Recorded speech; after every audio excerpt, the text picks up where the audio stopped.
I wrote the song Next Year with Benj Pasek, Mark Sonneblick, and Hannah Friedman, and it was almost a year ago exactly. In late March, it's sort of the height of the onslaught of the pandemic here in the city. I live on 108th Street, and just a constant stream of sirens every single night. It was really, really frightening.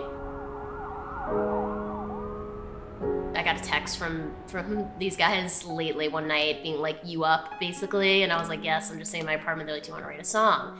And they told me about how they're planning this virtual event, which I know we all kind of take for granted now, a virtual event, but this was in the early days where that wasn't really a thing. It wasn't a trope yet.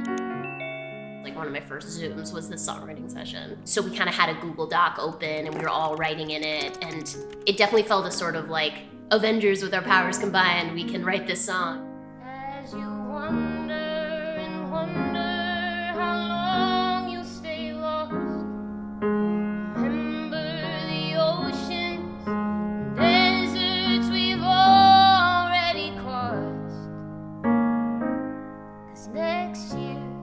next year, the doors will break open. Next year, we'll breathe in the sky. Though tomorrow's uncertain, we're gonna get by till it's here.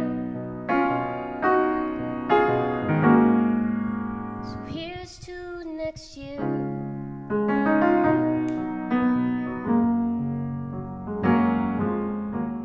We wanted, with the imagery, to both honor Judaism with the idea of crossing deserts and crossing oceans and such a history of an exodus from confinement to freedom that happens, that's a part of the tradition of the religion, but also create a song where the lyrics were open enough that they could resonate beyond the Jewish community. I've defined my whole life by gathering in groups and singing together. That's what my whole life is about. And the fact that that's one of the most dangerous things that one can do right now is this particular nightmare, I think, for artists. And so my dream, all I want for next year is just to be in a room singing with people. When the people are pleading,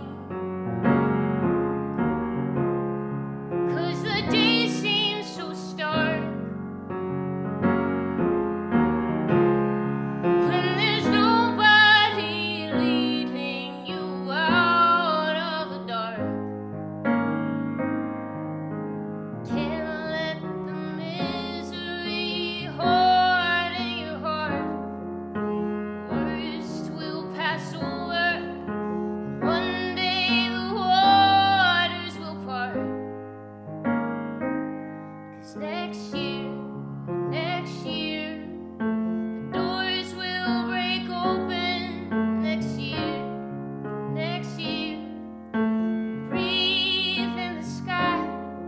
Though tomorrow's uncertain, we're gonna get by till it's here.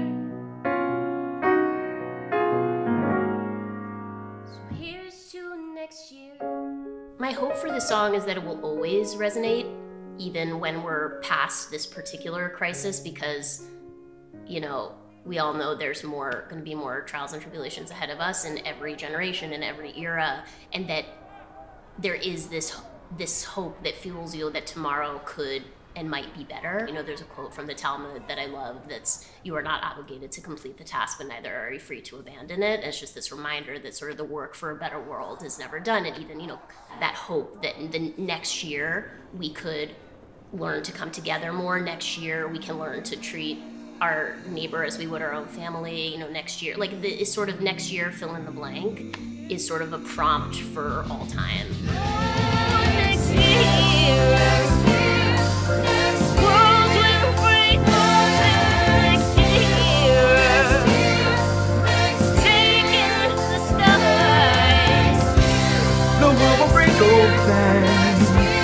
We'll breathe in the sky.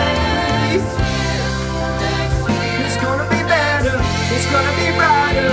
As you wonder and wonder how long you'll stay lost, remember the oceans and deserts we've already crossed.